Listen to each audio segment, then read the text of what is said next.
Hi, my name is Trevor Ellington. Today I'm doing an informative speech about Jesus Christ. First, I want to start by asking you, who is somebody that you consider to be influential, and why do you consider them to be influential? I know me personally, whenever I start thinking about influential people, one of the first people that I think about is Jesus Christ, a man who transcended time with his stories, his deeds, and his teachings, and is widely considered to be one of the most influential men in the world.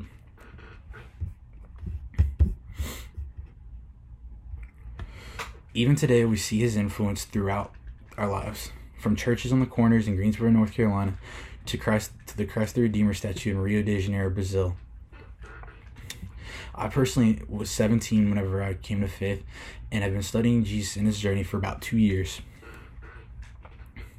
I want to explore the concept of who Jesus was in the context of history and what made him so influential during that time and allowed him to become an influence even now.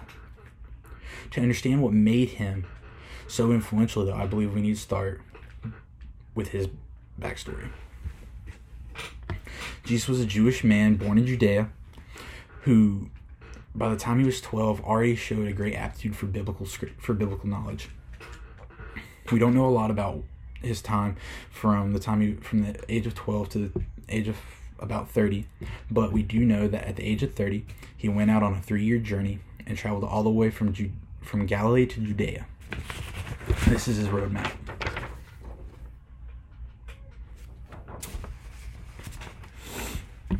As he was doing this, he caught the eye of the Roman government because he was threatening the Roman elite's way of life. This put a target on his back, and eventually he would be arrested and killed on Calvary Hill by the Roman government. So what made this traveling Jewish man so influential and so powerful that the Roman government saw him as a threat and decided they needed to eliminate him? Jesus had a lot of talents. One of his many talents was using the circumstances and resources around him to bring people together, to bring people to him. We see this in Matthew chapter 4, verses 18 through 20 in the Bible, whenever he comes across a few fishermen who are having a really rough day. These fishermen have not caught anything all day. They've been struggling. They're tired. They're weary. They don't know what to do. Jesus offers them a solution and tells them to throw their net on the other side of the boat. Even though they doubted, they did that, and they saw success. This contributed to Jesus' influence because he gained their trust. A major part of influence is trusting that influence. Other things also played a part in that. There were environmental factors. Some of the things that Dr. James Tabor from the University of North Carolina at Charlotte mentioned were things such as poverty and famine, all things that were going on during this time. It was all that on top of the corrupt Roman elites who were keeping the common people down. This put Jesus in kind of a positive light for the common people. They saw him as a figure of hope. So that helped him rally people behind him. He was seen as an enemy by the enemy. So people began to rally behind him, and eventually that's what would draw the attention of the Roman Empire.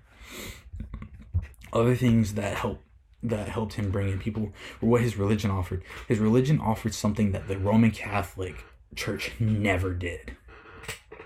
He offered them an afterlife and forgiveness for free. He offered them forgiveness for all of their sins and a chance at the afterlife for no cost whatsoever. As Jesus continued to go on, he gained more and more followers, which spread his influence even further.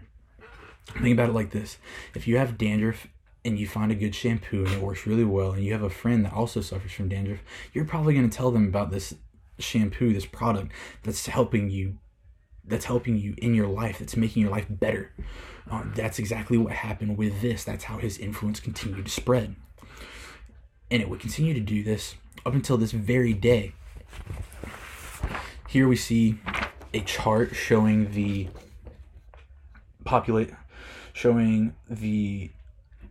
religious dominance of Christianity. All the purple was Christianity, and all the purple countries were countries dominated by Christianity, and all the other countries were ruled by Hinduism, Buddhism, native religions.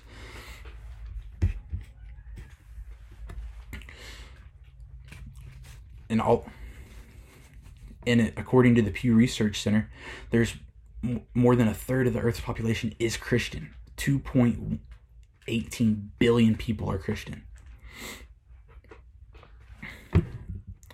Jesus was a man who, due to the influence he had on his time period, was able to transcend time with his actions. He was a Jewish man who traveled the world, but he had a knack for spreading a message and using the resources and circumstances he was presented with.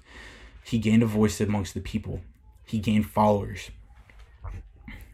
So now that you listen to this, how influential is Jesus compared to the person you thought of, and why did the person stick out to you as influential? It's difficult to think about what the world would be like if we did not have influences like Jesus, but I know as long as there are people to spread it, his influence will still be there.